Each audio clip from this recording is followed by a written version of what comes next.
There's more to imagine when you listen. So let your imagination soar with Audible. Audible has audio titles from every genre that will inspire you to imagine new worlds, possibilities, and ways of thinking. As an Audible member, you get to choose one title a month to keep from their entire catalog. Enjoy an exciting reawakening of a beloved classic with the Audible original, David Copperfield by Charles Dickens. Produced by Academy Award-winning director Sam Mendes. Starring Ncuti Gatwa, Helena Bonham Carter, and Theo James. This adaptation breathes new life into a familiar tale.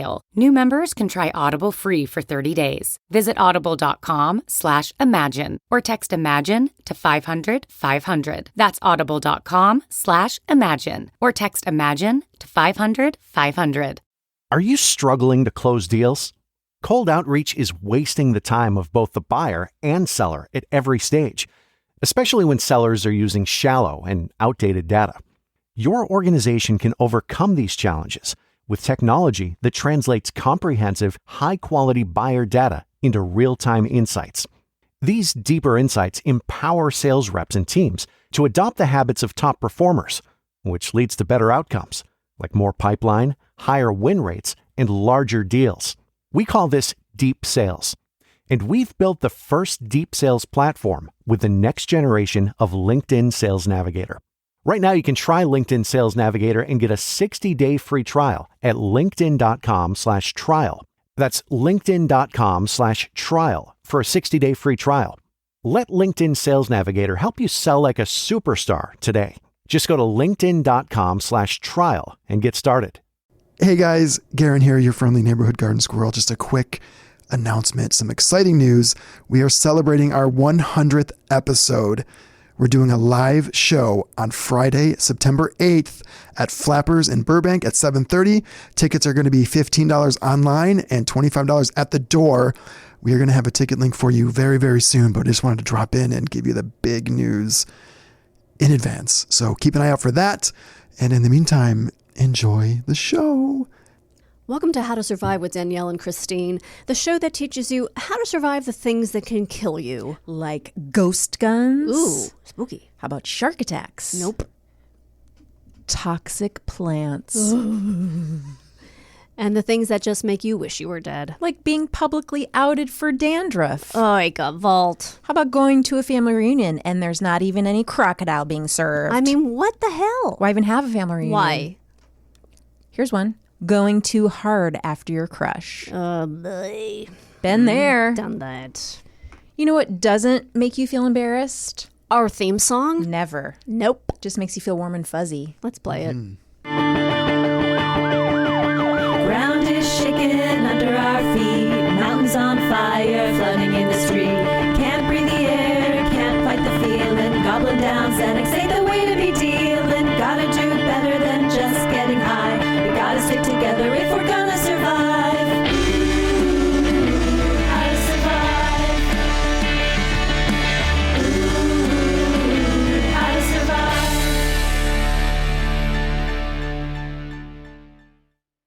Hi. Hello. Hi, everybody. Welcome to Welcome. How to Survive. Enjoy our show already.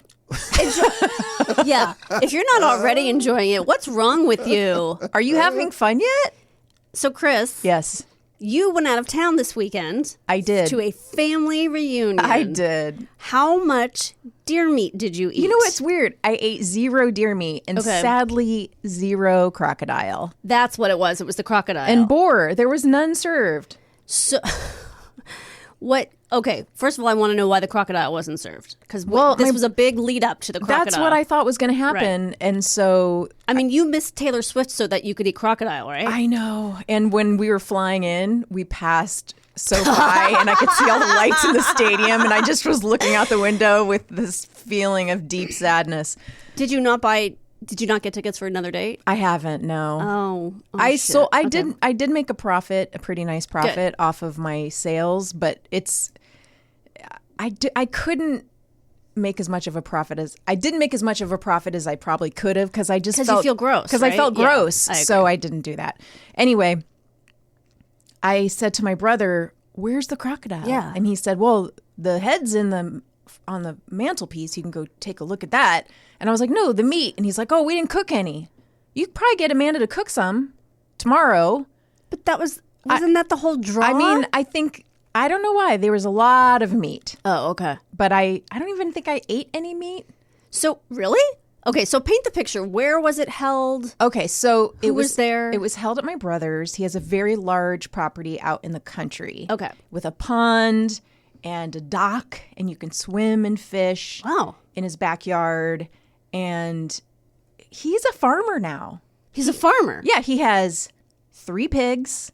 He has Okay. like 20 chickens, 2 roosters. So he sells the eggs and I don't think he sells it. I don't. he's He's just like a hobbyist. So Okay. they eat the eggs and Great. they butcher the pigs. They Okay. don't do it themselves. Once the pigs are fat enough, they send them away. They have them butchered. They have the chickens, whatever you call that, when the chickens are ready. They Killed. They grow them up. They grow them up and then they choke them? Then they choke the chicken? choke them out. Choke them out so good. Yeah. That's how you say it. Is this your brother with the gun collection? Yep. He still has those for hunting. And then they eat those chickens up. Okay. And then they have a huge garden. Nice. So they're living off the land. They're self-sustaining. Are they off the grid? No. Not yet. Oh, are they getting there? They might be, Is there a generator in their future? Oh, they probably have one. really I know are he's generating. using some solar. So I think it's like we meet in the middle in a weird Right, way with the for solar, very different right. reasons. Right. So Does he have a go bag? I bet he. No, you know what? I don't know if he He's has not a- going anywhere. No, he's hunkering down. He's hunkering hunker down down. back. He is the destination for all of us. I was like, oh, you're like the guy, you're like Nick Offerman from The Last of Us. And he was Right. like, what? He had not seen that show. So I was like, you should watch it. That's who you are. Like You're we're- telling your brother that he's gay? I mean, Is that going to go over well? I didn't think about that part. That's probably what he's going to come away with it. I thought it was a compliment. So that's where it is. Okay. I don't know a lot of the people there because it's also Amanda, who is his partner, his girlfriend. It's a lot of her family. Okay. And there's also friends. Okay. So it's a big group of people, and I don't know. Is your mother there? My Is your mom father there? and dad are both Oh, there. okay. Obviously not together. Now, how do they interact when they're together? As little as possible. Oh, okay. My dad attempts to make conversation, and she kind of just walks away. Oh, wow. She's like, yeah, she'll say like hello, but she doesn't really want to have a lot of conversation with him.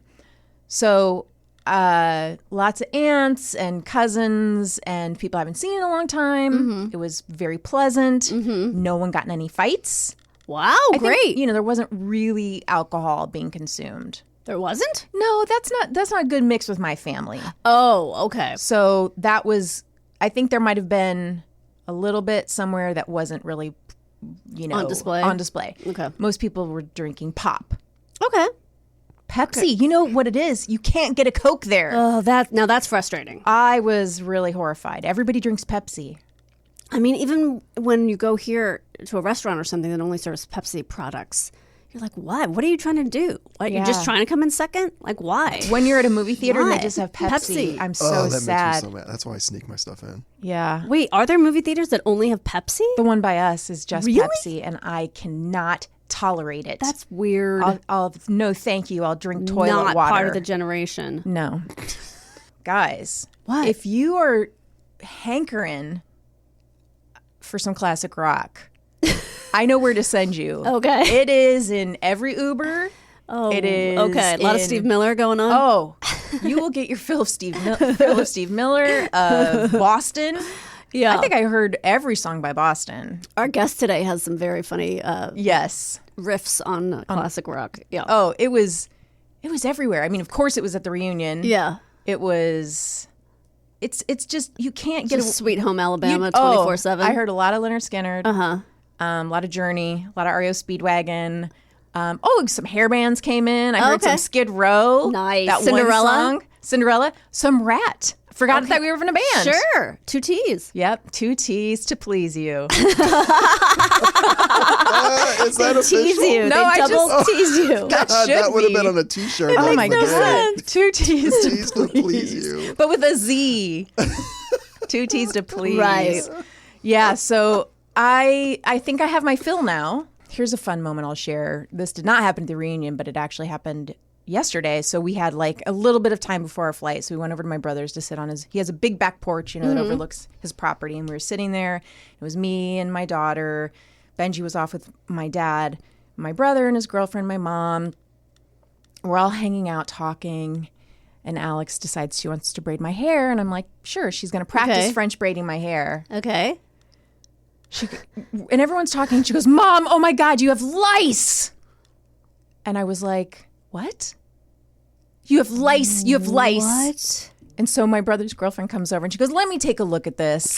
So then take some flamethrower to your head. There was actually like a flamethrower shooter right there at That's the why I table. said it. I knew there was. There was. And she gets in my hair too. And she's like, no. It's just, she just has some dry scalp. Oh my God. But like dandruff. Yeah. So everyone at the table now knows this. Oh my God. That's amazing. Yeah. Big announcement. Big. Our Huge. 100th episode is coming up. Ooh, we need and music. we are Music doing cue. a live show. In person. In Burbank. In the flesh. Okay, so all of that was true. 7:30 p.m. In Flappers, we will be recording our 100th show. I'm already thinking about what I'm going to wear. I know. I was thinking about it too. I don't know. I have something in mind. Okay, well, we'll talk later so we can Yes. coordinate or not clash or not match too much, I guess. Yes. But guest TBD, we are working on that. And also the link I don't have yet to order the tickets, but I will let you know now that online the tickets will be $15, which includes a $5 service fee. And in person, the tickets will be $25, which includes a $5 purchase fee. So obviously buy them online. Yes. And Don't be a fool. don't be a fool. You fool. Don't walk up and buy the tickets. And a lucky listener who is a subscriber to our Patreon. You are already entered to win. At the highest level. Yes, our Assess the Situation Patreon members, you are entered into a drawing to win 2 tickets already. So if you have been on the fence of like, yeah, I did want to join that Patreon, but I just keep forgetting. It's on my to-do list, but everything in life is so busy and I keep forgetting. Now's your chance because we aren't doing the drawing until our next bonus episode. Right. So, yeah, so you still have time to get in and we'll announce it on, like we said, the next bonus episode for August. Which Absolutely. we have to schedule. We better schedule that. We better get on the fucking stick. Yeah. So we're very excited. I'm super excited. Yeah, it'll be fun. Will there be some giveaways of merch? Yes. If you want to get merch, by the way, to go to howtosurvive.threadless.com, pick up some merch. We're basically, there's no way you can't find our merch at this point. It's everywhere. Yeah. It's at our website. It's on our link tree. Yeah. You can get there so many ways. Oh, I think Garen's going to be in a Speedo, right? Yeah, at the live show? Rainbow Speedo. I mean, if you guys want to, We I insist. guess I can find one of those. Yeah. Welcome. You know what? You know what we should do? What? We should have the Speedo and the front should say remain calm. Yeah. And then if he doesn't remain calm, Yes. what you see is like a shark coming up. A shark fin. It's like an interactive Mad Magazine type Speedo. You know what this might be? I'm starting to feel like we are not using proper boundaries right now. Garen. With Garen? He doesn't mind. What if he ends up suing us? Oh my God. Good luck. Good luck getting anything. Good luck. That's true. I'm going to talk to you about plants that can kill you. Poison ivy. Actually, no. Oh, I meant the DC villain. Oh. Okay. I thought you meant the movie with Drew Barrymore. I think I've seen parts of that. But it's literally about a teenager who seduces like a married man, right?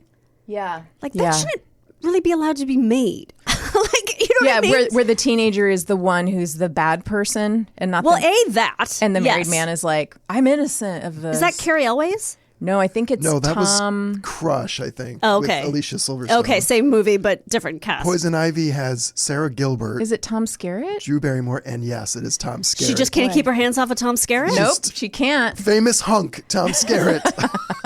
I mean, Do you think I she's do like like Tom Skerritt, though, I actually. do, and years, he's very, pretty- he's handsome and stuff, but I mean, Is he... he's not- Teenager's gonna go no. raging crazy? Maybe. I don't know. I don't know. We'd have to Google Maybe it's a dad thing. the year of Tom Skerritt of that year. Anyway, Okay. I'm going to start with a plant that's this is a tree. Listen to this. It's so poisonous. You don't even have to come in contact with it to have to be harmed. You just have to think about it. Yep. Don't think about it, guys. It's called the manchineel tree. They're found throughout Florida Everglades, Okay. Central America, and the Caribbean. Okay. Inhaling the sawdust or smoke from the 30-foot tall tree may result in coughing, laryngitis, and bronchitis. Okay. Some reports suggest that even standing beneath the tree during a rainstorm and being splashed can cause rashes. Do you know Rashes? You don't want to get rashes. Yeah. Rashes and itching. Park under its low branches, and the sap can seriously damage the paint of your car. Okay. So here's a question because I know nothing about nature. Okay. Is there a purpose for this tree in nature? In other words, why is it around? Why does it exist? Yes. Well, I can't answer that specifically Sure. about this tree. I don't have that information, but I would say, yes, everything in nature has a purpose. Yeah. The tree probably developed this to ward off some kind of animal Right. from Okay. eating it. All right. Developed this level of poison, but I don't know specifically why this tree did that. I wonder what it looks like. I'm going to have to look this up. What is it called? Manchineel. I will, in our newsletter, I'm going to actually do one this week. I didn't do one last week because I was, listening to all that classic rock. That's okay. I'll have photos of all the Great stuff. Okay. Direct contact, obviously, is far more hazardous. The sap can squirt from the tree when the twigs are snapped off and go right into your eyes. Whoa. I mean, it doesn't know to point to go into your eyes, obviously. It's not like the I sap don't has know. that. I think it might. It might be smart enough. It might be It's a spiteful tree. It is. Boy, that would be a good movie to watch. The spiteful tree. The spiteful tree. Yeah. It's like the Giving Tree, except the Yes. opposite. Is that a Roald Dahl book? No, it's Spiteful Tree? Shel Silverstein. Yeah. Oh, the they Giving did, Tree. yeah. When my kids were little, they thought he was related to Bruce Springsteen. Oh, They that's so they thought they were cute. brothers. Oh my God, that's so cute. I just read a tweet where someone was like, my toddler just came up to me and said, "There's a man in the house," and was kind of scared, and then showed the back of a Shel Silverstein book. That's what the kid was looking at, because he's sort of like menacing He's scary. looking. Yes. Like he was a handsome guy, but he Yes. was bald with a beard and He was like too sexy. sort of 70s. Yes, Yeah, yes. like a 70s sexy kind of like cult leader type. Yeah. And some of his poems were a little bit too, like some of them are, they're scary a little bit. Yeah. And, We and love menacing. them. Yeah, my sister for This is a sale. horrifying Yeah. man. Yeah, he for sure looks like a cult leader. Yeah, that one's not a good. A charismatic cult leader. Not a good one. Okay, sometimes this tree grows near the beach, so another of its name is called the beach apple. And so tourists vacationing on the coast of Central America and the Caribbean often encounter this tree and suffer the consequences. Wow. They're like, oh, look at these beach Yeah. apples. Chomp, chomp. Okay. So if you're heading to those areas, avoid the manchineel tree or else. So I guess it does grow these little... Oh, I forgot to read this part first. Jesus. Yeah, Way to skip I missed something about the apple. Okay. I skipped this part. Ingestion of the deceptively sweet crab apple-like fruits is known to blister the mouth and cause the throat to swell shut. Jesus. Then the gastrointestinal problems begin. Well, that might not matter if your throat is closed shut. I mean, it's going wrong in all parts. Jesus. So if you come across this tree, or if you just come across a tree with crabapple fruits growing and you're in the Caribbean, the Everglades, Yeah, just stay away. don't go near it. If you get the skin irritation from the tree, wash the skin well, use cold compresses, take Benadryl, and I would say call 911, Yeah. call poison control. Yeah. And you like to wear a manchineel sweater during the fall too, right? That's part of your so You know what? soft. I love a good rash. Yeah. Because I like to get a new layer of skin every fall. Yes. That's how I stay looking, young from the neck down. Mm-hmm. Next, we're going to talk about something called Jimson weed. I've heard of that. I bet you have. You know why? It's also called the devil's trumpet. Ooh. How about that? This plant actually looks like it wants to kill you. So it has pointy leaves and fruit that has it's green spheres. It's covered with long, sharp spines.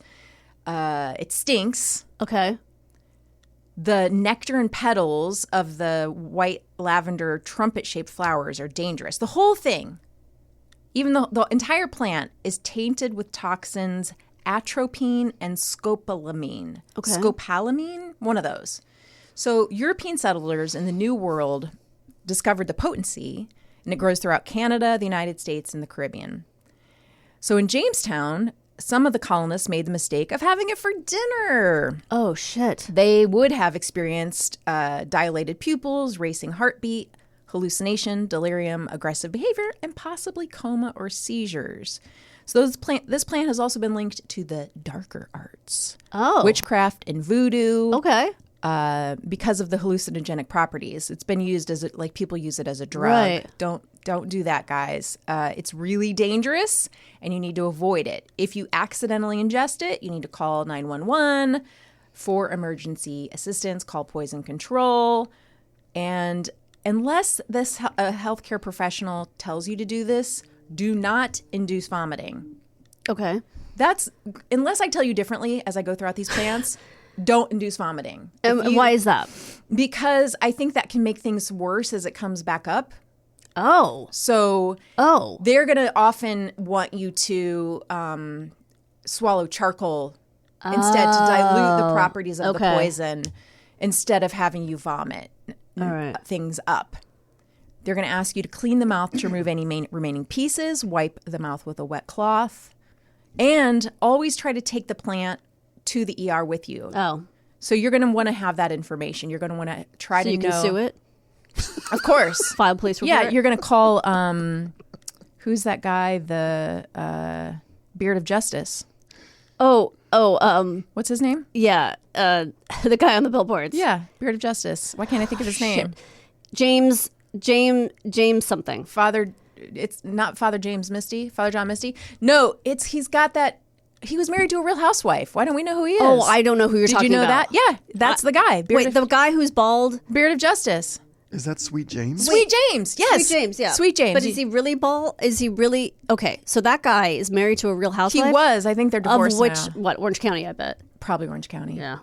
All right. I mean, no offense, but probably Orange County. Offense taken. Yeah. Just kidding. Okay, here's the next one. Aconite. It's commonly referred to as monk's hood because the top of the flower resembles the monastic head covering. Okay. So this produces blue, white, or flesh-colored bunches of flowers. Mm-hmm. Every part is laced with the toxin aconite. It's dangerous to consume or even touch. Okay.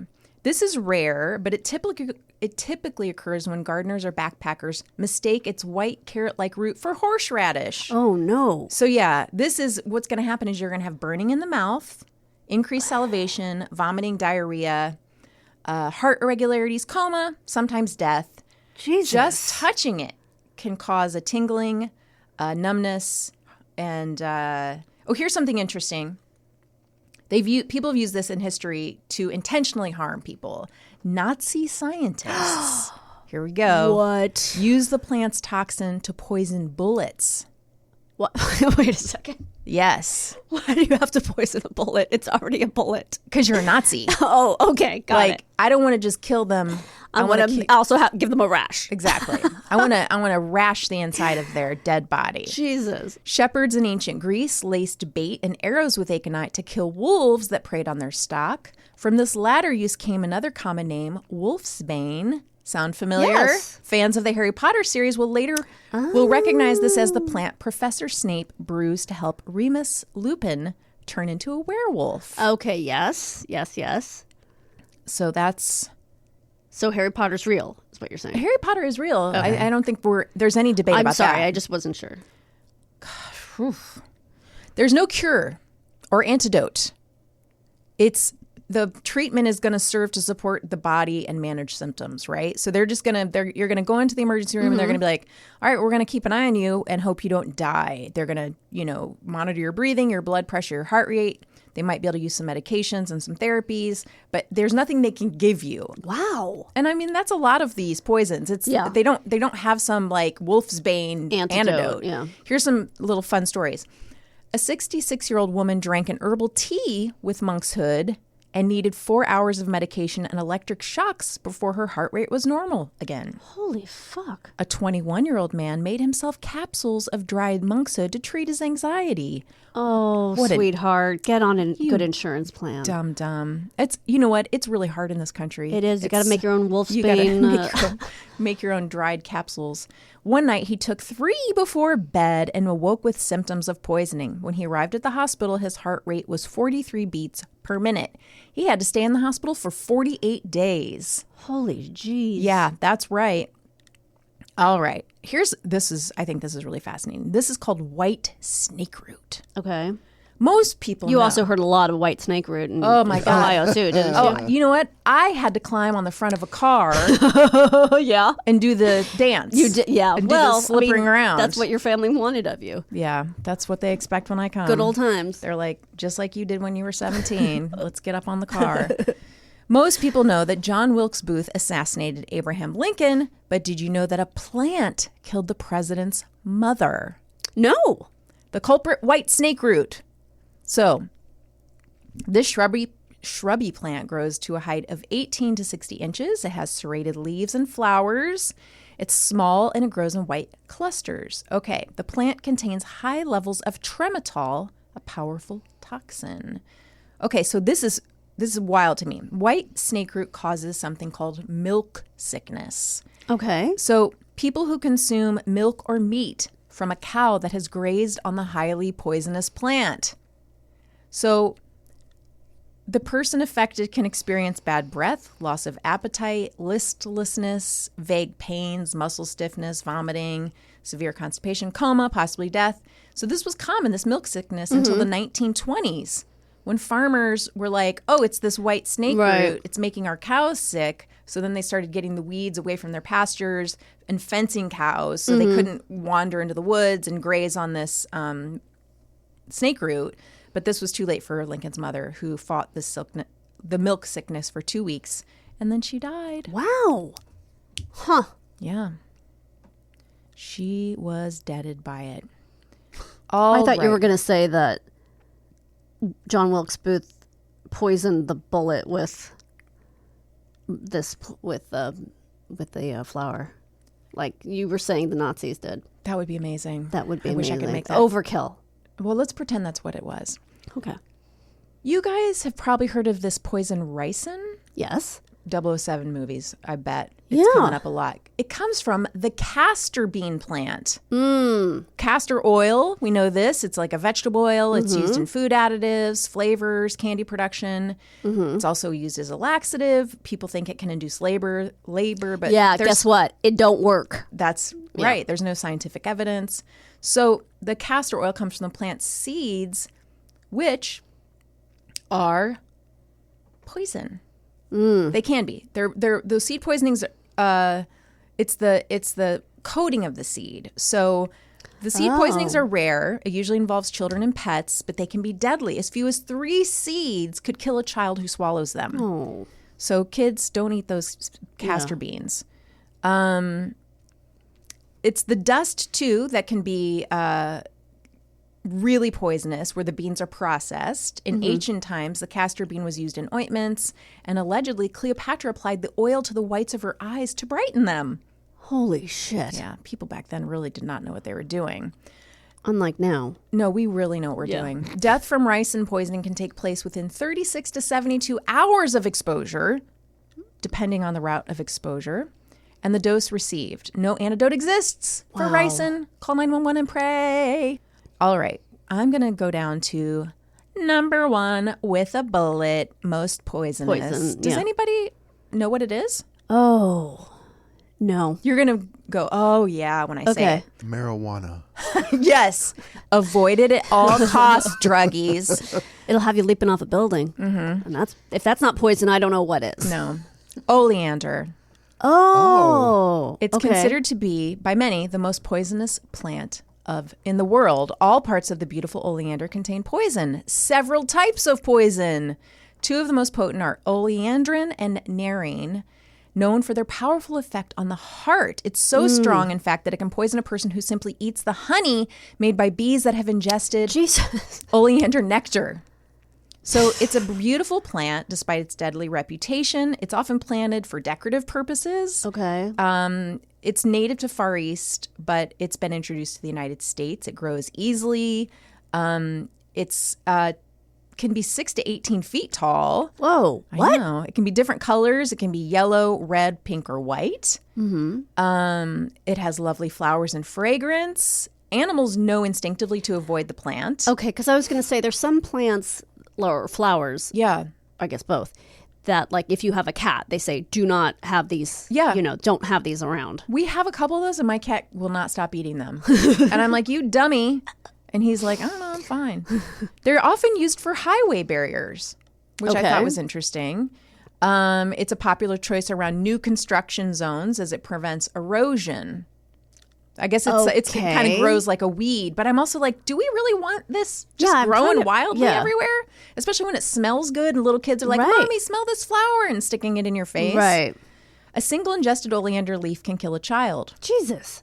If the victim survives the initial 24 hours, his or her odds of surviving increase dramatically. For successful treatment, the patient is induced to vomit. Okay. His or her stomach may be pumped, or he or she may be fed activated charcoal to absorb as much of the poison as possible.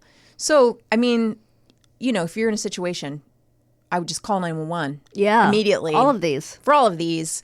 Did your kids do a lot of eating of dirt and like picking up things and putting them in their mouths? Yeah, for sure. But we never had a plant situation. Thank God. I can't believe Benjamin didn't somehow find oleander and I know. Grind it into a paste, put it on a piece of bread, and then eat it. He's probably doing that right now. He probably is. Okay, are you guys ready for a story? So ready. Are you guys ready to participate in a story? I'm ready. Okay, this is like a... With 2 T's. 2 T's to please. All right. In his 20-year career as a New York police detective, Kevin Rogers says he never met the likes of Victoria Nazirova. It started on September 2nd, 2016, with what seemed like a routine call. She is a very colorful criminal, extremely brazen, diabolical. It was a call from patrol stating that we have a woman advising that there are items missing from her bedroom. The woman was wait. Is that you? Is that still me? Go ahead, yeah. The woman was a beauty stylist named Olga Tizik, who did eyelash extensions at a nearby salon. Patrol officers told Rogers she reported items including purses had vanished from her home. I grabbed my partner and we headed out to this woman's house. She told Rogers she had just returned home from the hospital where she said she'd been in and out of consciousness with severe dizziness and nausea. When he got to the scene, Olga, a Ukrainian immigrant, still seemed a bit woozy. Can you remember it all? The police asking you questions. No, I don't remember. She says the only thing she remembered was that frantic client from the salon had come to her house, a Russian woman named Victoria Nazirova, who had wanted her eyelashes extended in a hurry. I need an emergency eyelash repair done. Please, please, please, Olga said. I never have done that before. Every bit of work I do is in my salon. Olga had told her client she had no appointments available, but she says Victoria was in the habit of being pushy. She'd repeatedly suggested they spend time together outside of work. She starts acting like she's my friend, you know. Feeling uneasy, Olga had refused Victoria's offers to hang out, and she noticed something else about Victoria, something visually unsettling. An uncanny physical resemblance. I thought she looked like me. While Olga had turned down socializing with Victoria, she relented to her pleas for eyelash help and told her to come over. Olga's uneasy feeling returned when Victoria showed up at her door with 3 small slices of cheesecake. It's from, like, famous bakery, like famous cheesecake. Olga says Victoria quickly gobbled up 2 of the slices and then insisted Olga try the last one. Did you eat the entire piece? Yes, it's like small piece. And then what happened? I got sick. She said she threw up violently. And? Then after that, I don't remember anything. So she tells you this story. What are you thinking? I am suspicious. With Olga acting woozy, Rogers wondered if she was a drug user. I said to her, Olga, I want to believe you, however, this doesn't add up. But she was adamant. This 100% happened, and this woman is up to something. In the garbage, Rogers did see something. I walked over to the waste paper basket, and right there was this plastic container with what appeared to be the remnants of pastry. Something that looked good. Olga identified it as the cheesecake box. Rogers told his evidence team to bag it and tag it. Whatever had been in that box, Olga said it had made her very sick. You almost died. Yeah, I was in coma 34 minutes. But Olga admits doctors didn't find anything suspicious in her system. Still, she told Rogers she was hospitalized twice. He called the hospital to confirm, but says they wouldn't divulge patient information. Which again led me to believe that maybe she wasn't telling the truth. Rogers did try to find Victoria Nazirova, but couldn't. It sounds like at that point, this case is almost over. Dead. But a few months later, the case came back to life when Rogers found a new witness, a neighbor of Olga's, who reported seeing a woman visiting her the day after the alleged cheesecake incident. He told me that a woman had come and gone a few times. The neighbor said the mysterious woman had told him Olga was sick, and when he went to check on Olga, he walked into a surreal scene and called an ambulance. Her room was like a sauna. Someone had turned the heat on full blast, even though it was a hot August day, and Olga was passed out in the bed, barely dressed. When she's discovered in this sort of racy lingerie. Olga was stunned by this detail because she had been wearing sweatpants. So, someone changed you. Yeah. Changed your clothes. Yeah. And there was more. Pills were strewn all over the floor. Rogers wondered, had someone tried to kill Olga and then staged the scene to make it look like a suicide? Rogers realized that Olga had probably been telling the truth all along. I do have to make that sort of uncomfortable apology to her of, I'm truly sorry for not believing you 100% at first. Rogers now turned his attention again to finding the suspect in this case, Olga's client, Victoria Nazirova. But where was she? Rogers had no way of knowing that someone else was also trying to find her. His name is Herman Weisberg. He's a private eye and a retired New York City detective. Weisberg was tracking Victoria through ads on Russian dating sites and social media, where he says some of her outreach seemed designed for a niche audience. Should I be Herman? Yes, please. She was advertising her services as a dominatrix/escort. He believed Victoria was using online ads to commit crimes of opportunity. She would knock out with knockout drugs, taking money, watches, jewelry, whatever she could get. And he suspected Victoria had done something much worse. With the fog of her mysterious illness behind her, Olga Tezvik says she went back to work, sharing the story of her harrowing ordeal. That's when another client told her something she never expected to hear. She said, one of my husband friend, I think somebody also drug him. His name is Ruben. The client put Olga in touch with the other drugging victim, a man named Ruben Borakov. About 2 months before Olga ate that cheesecake, Ruben, who ran a nearby dry cleaning business, met a woman on a Russian dating site. Her name? Victoria Nazirova. She said she a good cook, and I said, I love to eat. The two arranged to meet at her place for dinner. I just took one bite of fish and I was out of it in 5 minutes.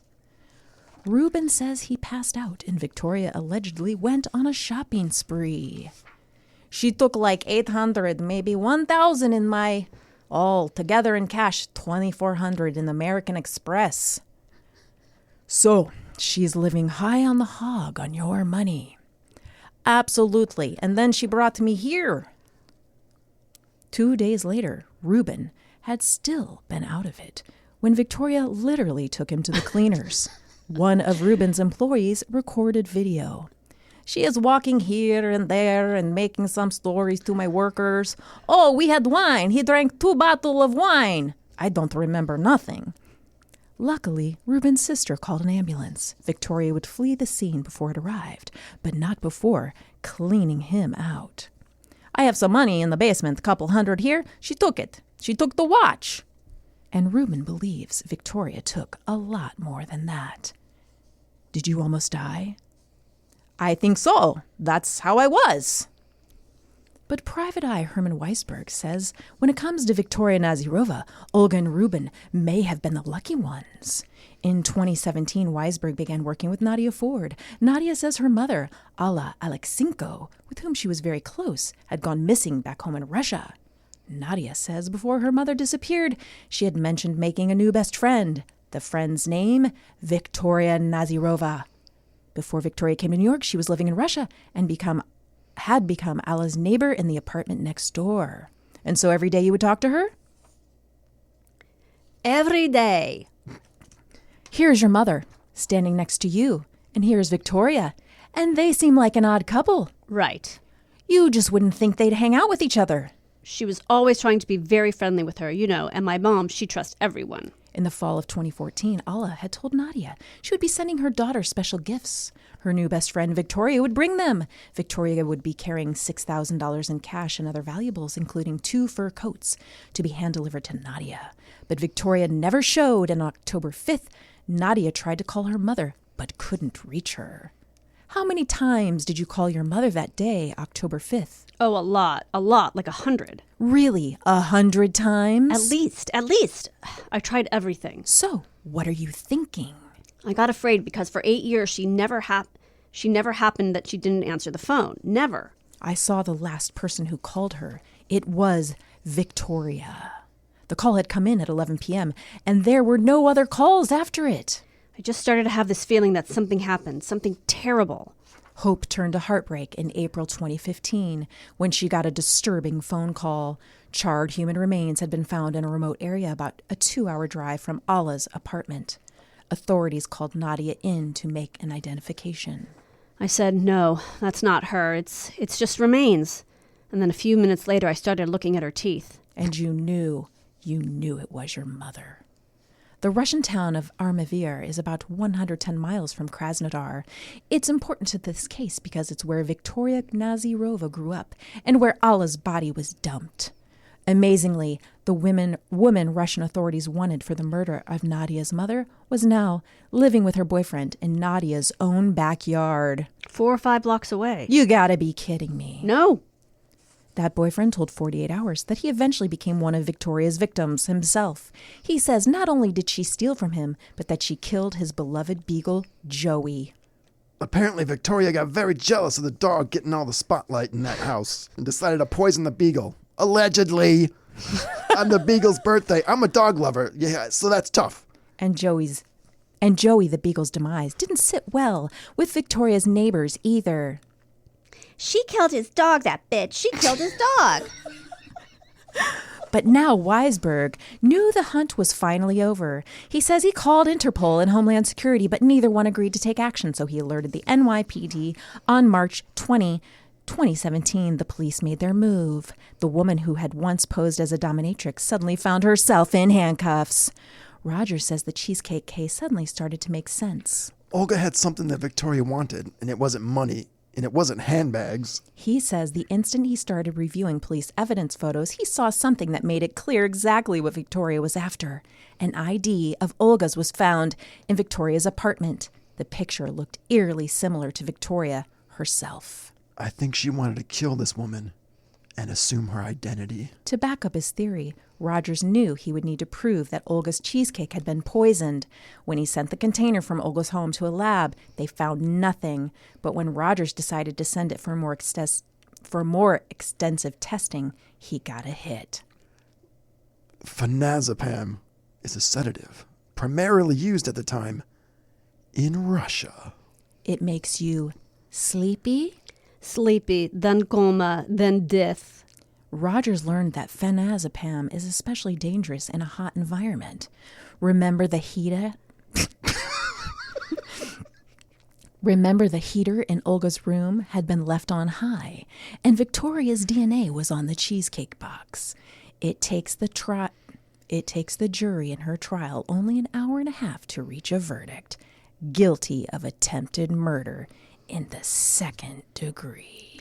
Wah, wah. Dun, dun, dun. So is phenazepam from a plant? No.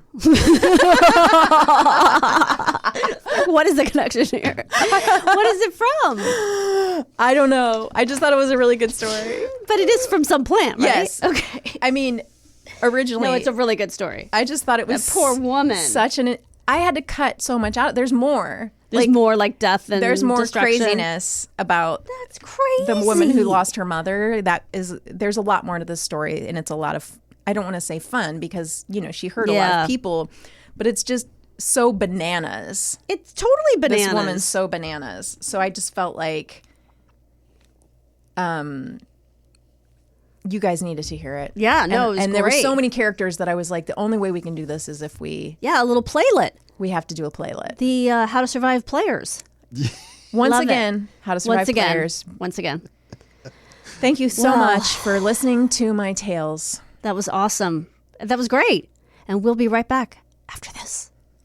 Imagine the softest sheets you've ever felt. Now imagine them getting even softer over time. That's what you'll feel with Boll & Branch's best-selling signature sheets in 100% organic cotton. In a recent customer survey, 96% replied that Boll & Branch sheets get softer with every wash. Start getting your best night's sleep in sheets that get softer and softer for years to come. Try their sheets with a 30-night guarantee. Plus, get 15% off with your first order at bollandbranch.com, code WONDERY15. Exclusions apply. See site for details.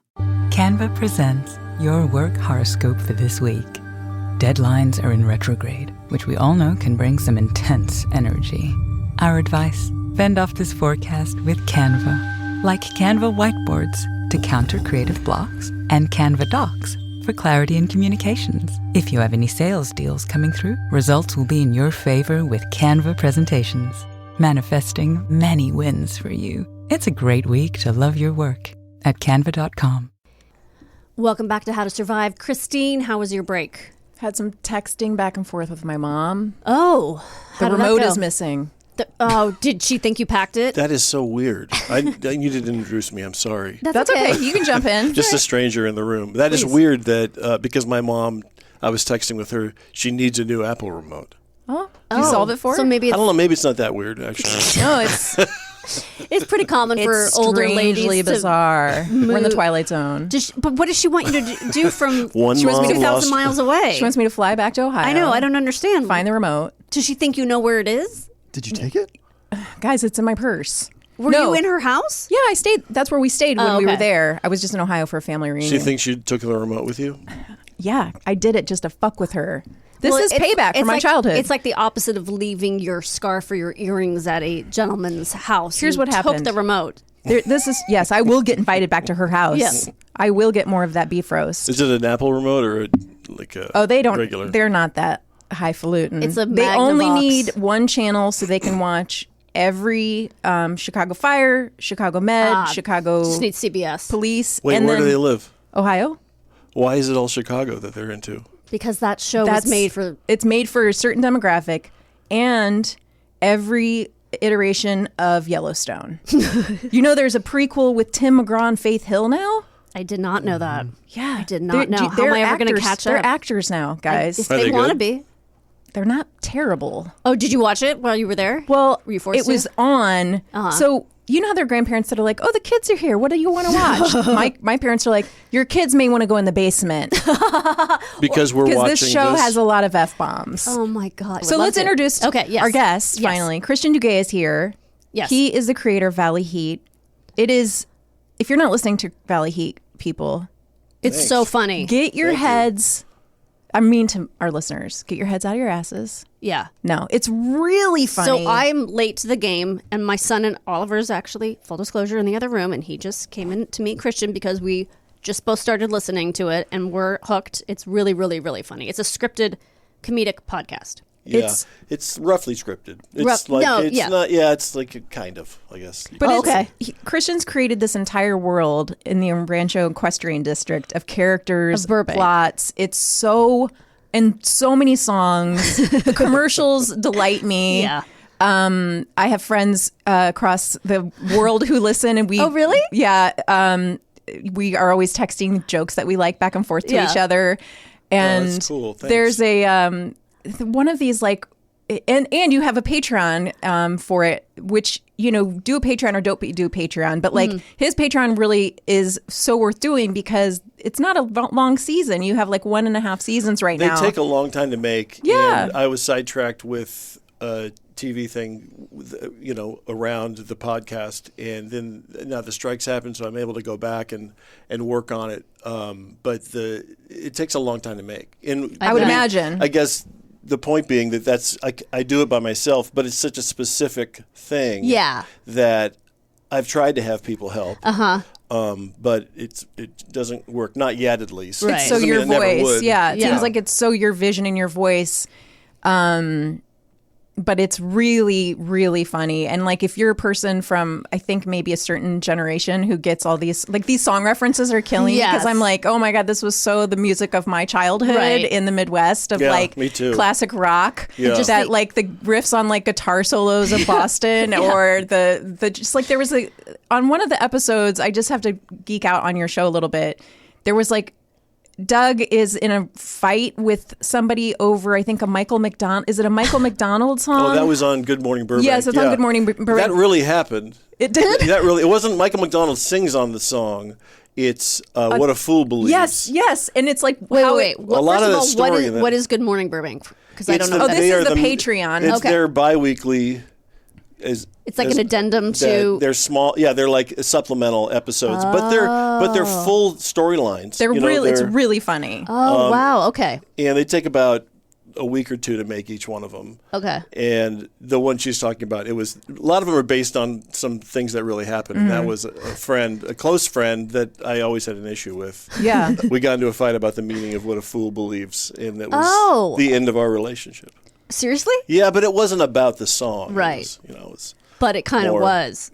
So for those of you who don't know, on the show Valley Heat, first of all, you could listen to it no matter where you grew up or where you live. But being a Valley native myself, the references are really funny because there's just those kind of stores that absolutely exist in Burbank. It's just so specific. It's funny. I was making those stores up, not really realizing that they actually are there. Like Burbank is all like comic book shops. So specific. Yes, the board game place my son and I go to, Geeky Tees. Like vintage, typewriter repair. Right. Like old dusty shops that still exist. And somehow. they're sun bleached, like they're just frozen in time. Yeah, it's the best. I love it. Well, what we really want to know is what you've survived and how you did it.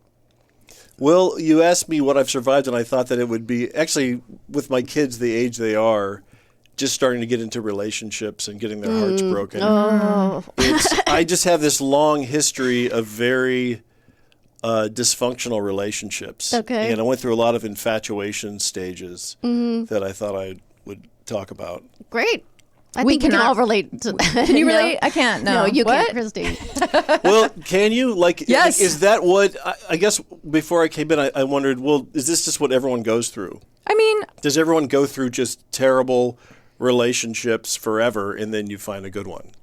I feel like that's got some universality to it, of like. But it's always fun hearing someone else's. Yes, though. yes, it always is. Well, I think that when like at second grade it started where I would get infatuated with somebody, and I remember I bought this girl a license. Actually, used it in Valley Heat. This was part of a real story. Yes. I bought a license plate with her name on it in second grade, and a Holly Hobby necklace. Oh my God. Holly Hobby.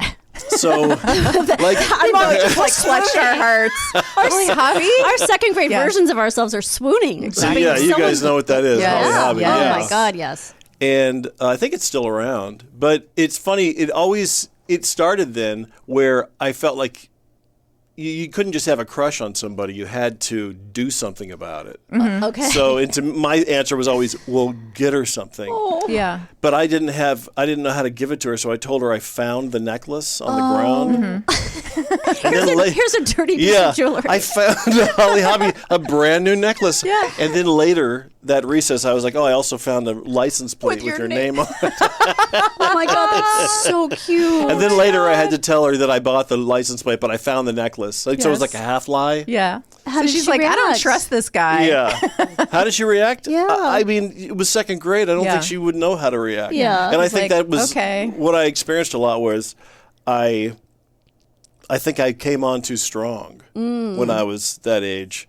And It's pretty bold moves, the double gift. I did a lot of bold moves that were ill-advised. Really, you should just have a crush and then just deal feel with it. Just deal feel with it. Yeah. But for me, it was like every night I would go, tomorrow I'm going to ask her out. And then I'd wake up every morning and be like, there's no way you're asking her out.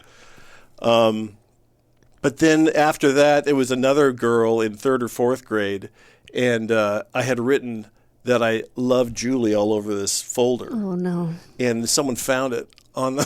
Oh, no. I was sitting on the bus, and this kid goes, you love Julie? I said, what? No, I don't. And she was sitting right in front of me. He goes, well, you wrote it all over your notebook. I once wrote on my shoe, because that was like a thing back then. Yeah. You know, you like write on your tennis shoes? Yeah. Yes. Like I wrote on the side part of my shoe, I love RB, which were the initials of this kid. It was one of those things where like I don't think I actually had a crush on him, but my friend had a crush and or was going out with his friends, so I kind of talked myself into that I had a crush on him. Do you know what I mean? Yes. Yeah. Yes. And I think he saw it. It was just But awful. it's ambiguous because RB could be... Well, I thought a second later after it happened, I was like, I should have said it stood for root beer. Yes. Yes. This was in junior Richie high. Blackmore. I love Richie Blackmore. Exactly. It was, yeah. So anyway, I understand that. Oh, Yes. that's bad. That's bad. I gave a Yeah. kid in 3rd grade who was only my boyfriend because 2 girls that were my friend, they were kind of mean girls that were my friends, said, Jason's your boyfriend now. And I was like, you really live in some movie, I swear to okay, God. Jason's my boyfriend. And so I loved that when that could, because they were like a rule. It'd be like, Yeah. okay, we're just a thing. That never happened to me. He's my boyfriend. And then, so we had these Christmas fairs at school where Yeah. you could go in and buy gifts. And I knew he was going to buy me something at the Christmas fair. I didn't know what it was going to be. I'm sorry, how old is she? 3rd grade. Oh, okay. So we're 8 or 9. Okay. So my idea, because I was like, I'm cool. I like rock and roll. I bought him. Well, if you're cool, you like rock and roll. Yeah. Handed I in. was a cool kid. I had older brothers. So I bought him the 45 of Billy Squires' Everybody Wants You. Oh, yeah. I loved Hell Billy Squires. yes. Yeah, and that's what I gave him. And That's so cute. That's great. Yeah, that's what I gave him. So And how did he react? I don't remember, but then I had to break up with him because they told me to was break time? up. Yeah, they said remember this? I think I told you the story. They passed me a Yes. note that Wait, said there's just a star chamber that decides who dates and who these doesn't? 2 girls. They decided they were the cheerleaders. That said, you've been acting like a bitch since you've been dating Jason. I remember that.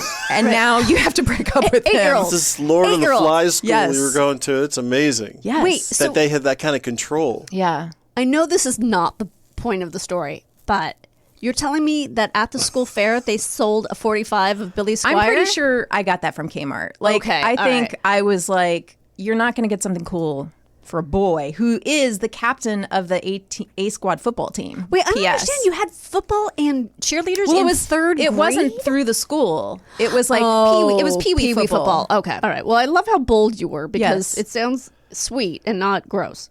Well, no, I don't know if it was ever Or that gross, came but later. I think it's hard to be on the other end of sweetness if it's coming out of nowhere. And I think at that Yeah. age it probably felt that way. Sure. And that continued, but I guess it defined everything I thought about was a girl. Wow. I don't know what it was, if there was something missing from my life but there was something about that acceptance that I think I was looking for. And then I put so much energy into it. When I was 13, my girlfriend was 18. Wow. What? Yeah. Wait. You were dating an adult. Yeah. Well, she was technically. She had graduated. She had graduated high school and was going to go to college. How did you wait? What? How did you even find an 18-year-old when you're 13? I just went looking for one. I guess. Is that all you have to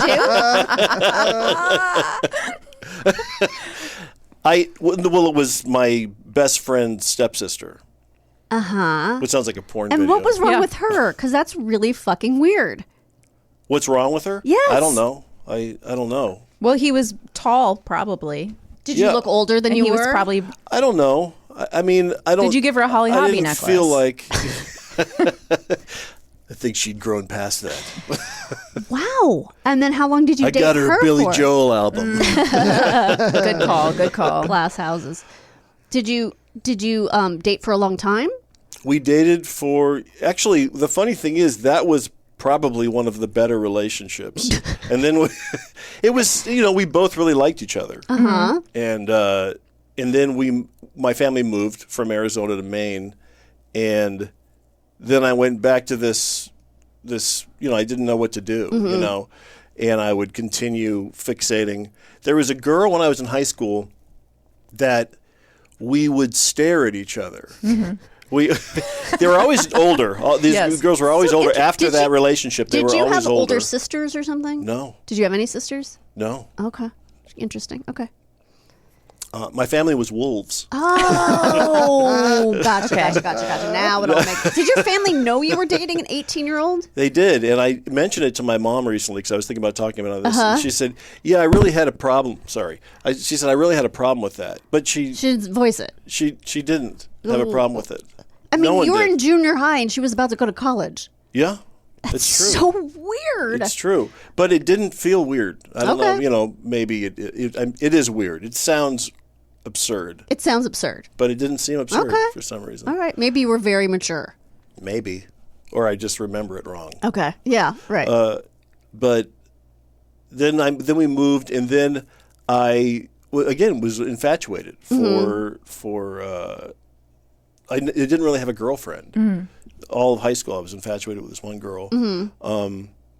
Occasionally, I would ask her out, oh, you did? Okay. and there was a reason that she couldn't do it. Okay. But it was just like it had nothing to do with her. When it's like that, when it's that strong, you don't know somebody. It's like there's something Pheromones. something is happening for you that you aren't getting from I don't know what. But if it's directed at one particular person, then you don't think it's about her? Well, I think that you can think someone's cute and have a crush on them, but if you're obsessed, I think it's I see. it's So you really didn't know her. Well, I knew her. I mean, we went to high school together. Right. She was older than me, but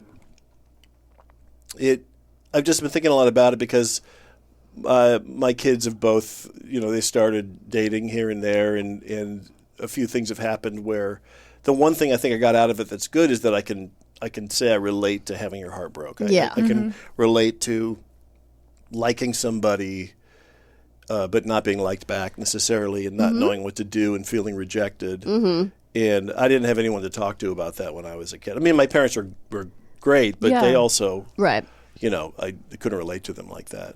But boys, I think boys probably have a lot of responsibility because, like, as a girl, I never asked someone out or, I mean, maybe it's different now. I don't know.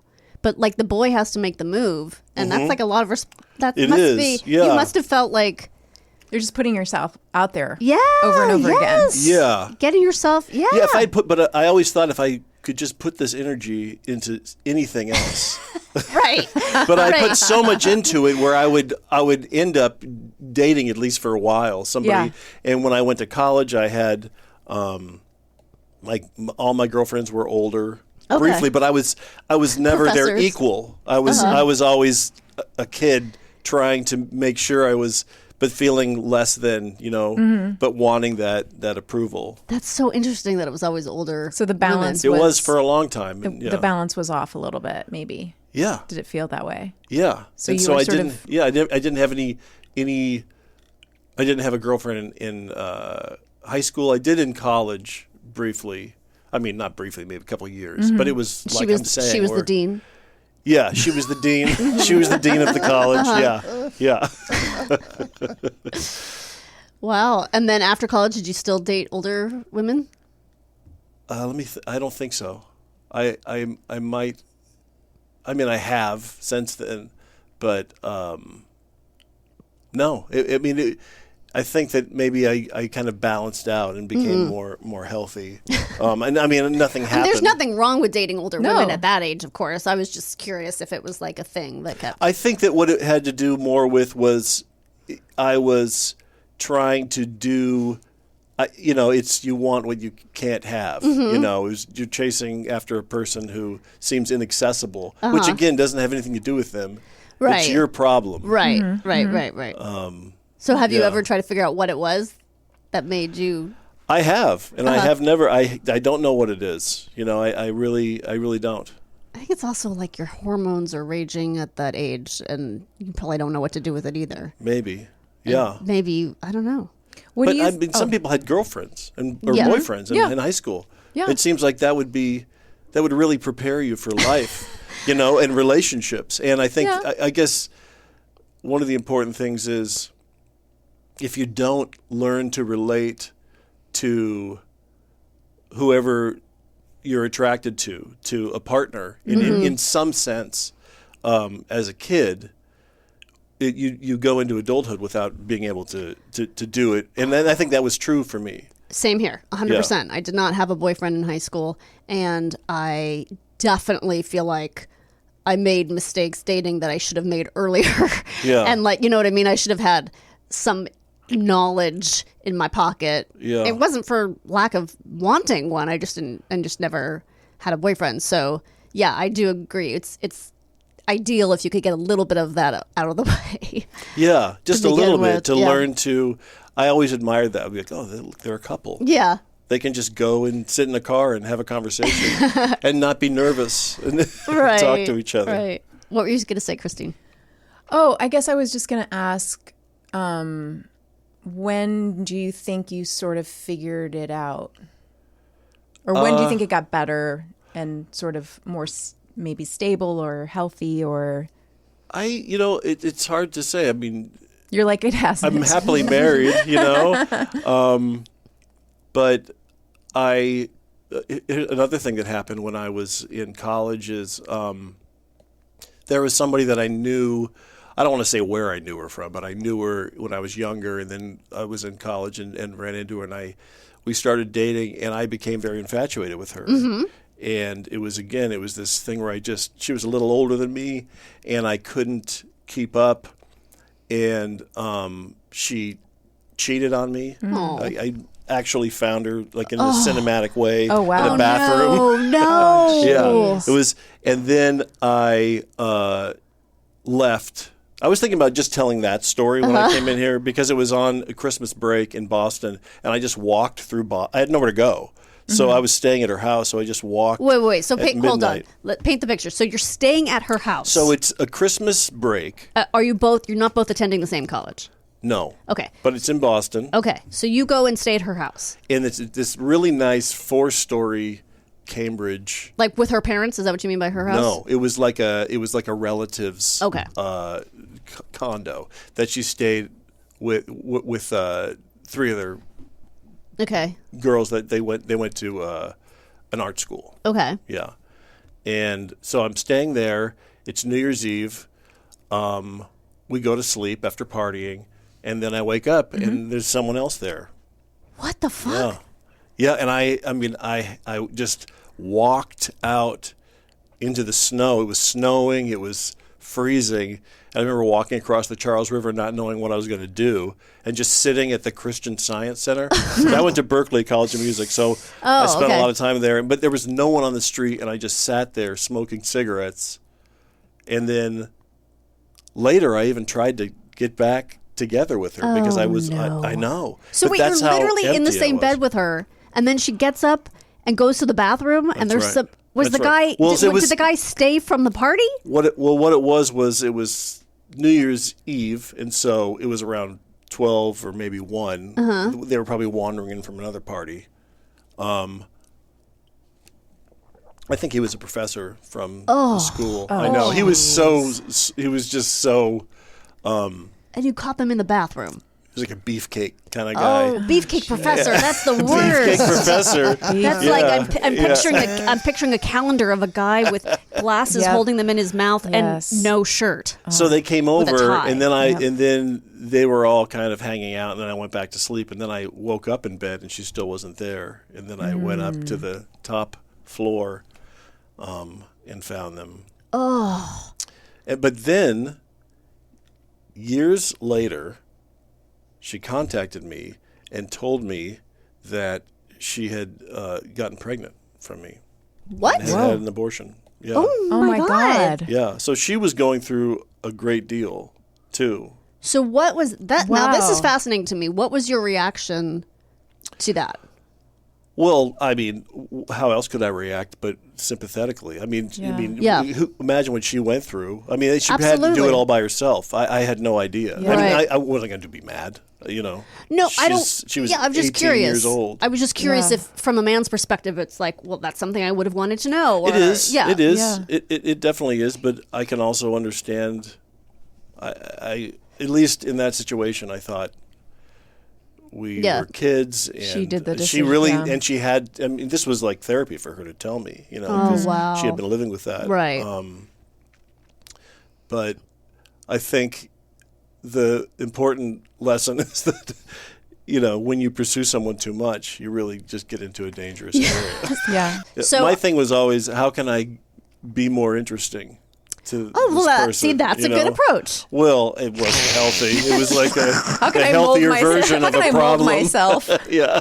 How can I be a person. different person? Maybe if I asked them out on the Jumbotron at Dodger Stadium. Yeah. Yeah. I feel like I would have done it Did if you, it was available to me. What were like your big, did you have any other like big, huge gestures? Well, yeah. In high school, I said there was a girl. We would always stare at each other, but she would never. I just could never get her to really acknowledge. Maybe she just liked the feeling of being admired.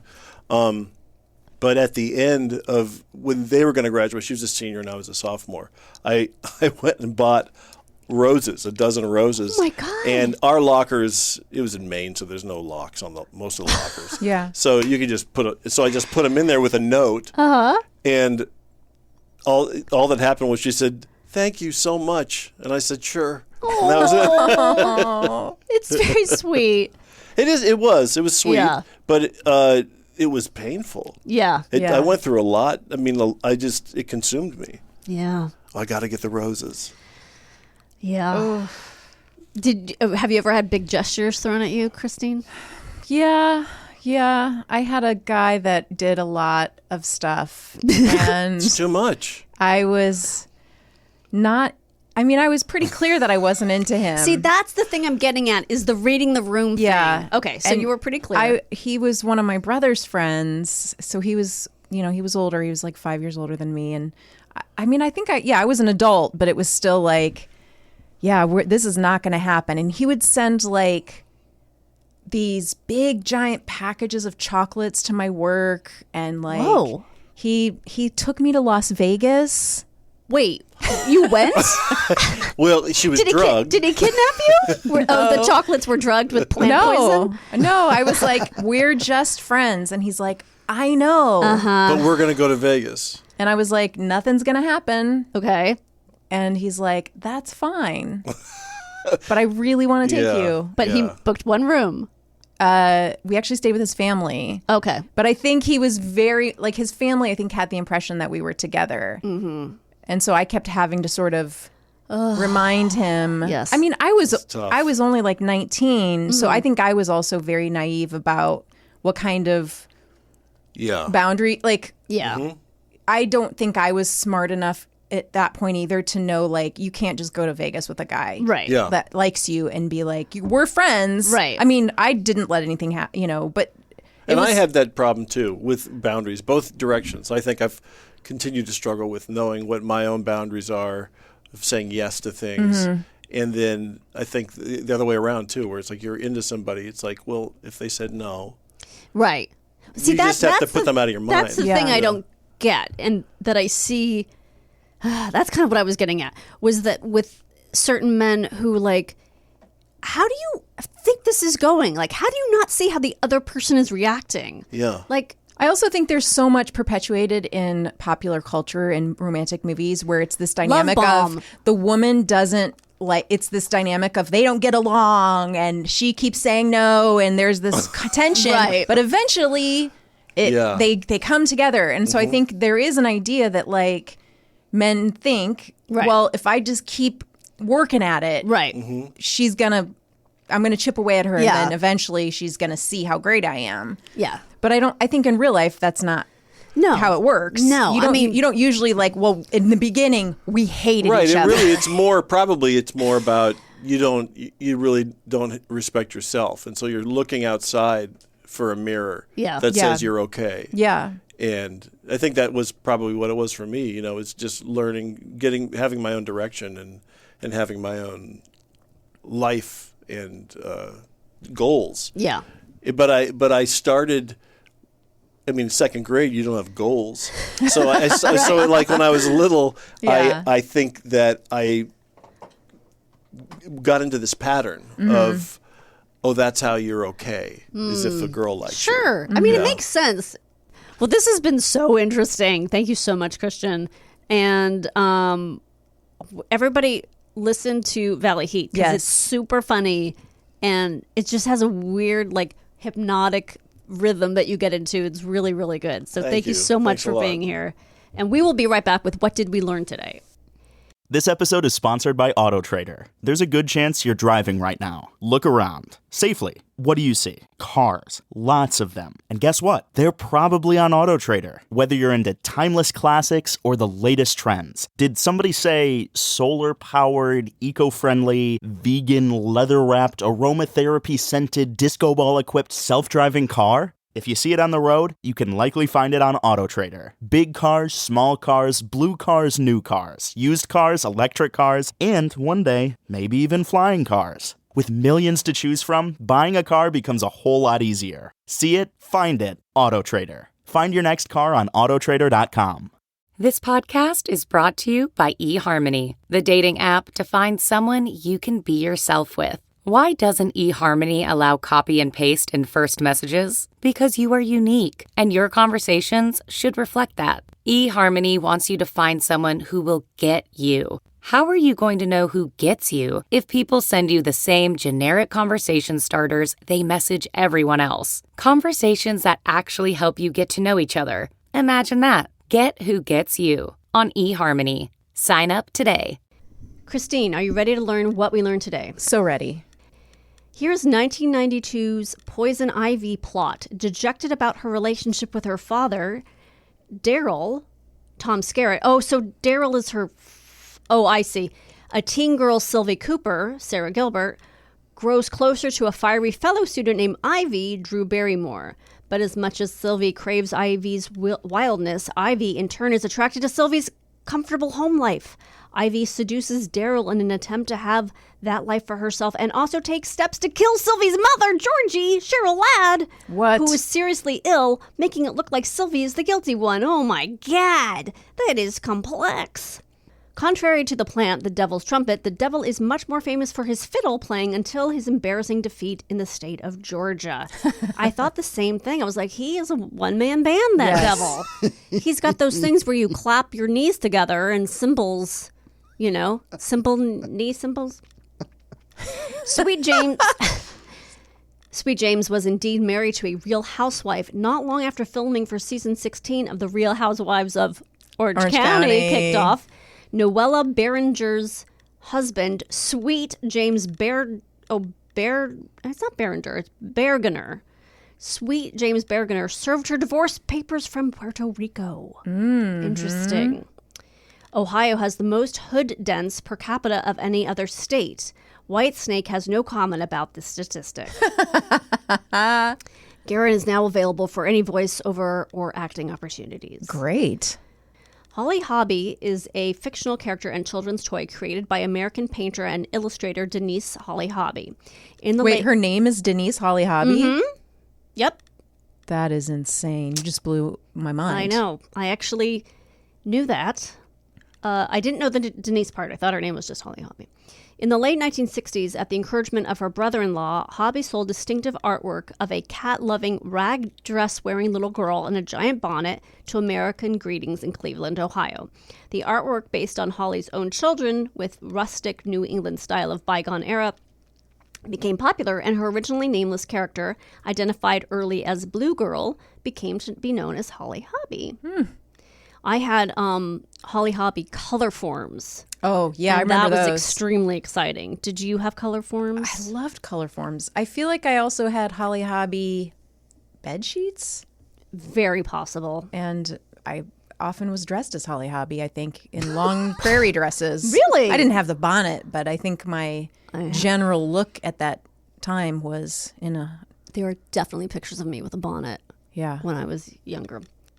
Well, we all know a little bit more than we did at the beginning of the show. We've all learned. We've all grown. We have learned and grown. We've felt things. Mm-hmm. And go out there, everyone. Go out there in the world. Live a little. Yeah. Enjoy your life. Then come back. Listen to us some more. Go to our website or go to our social medias and say hello. You know what we're going to do on the next show?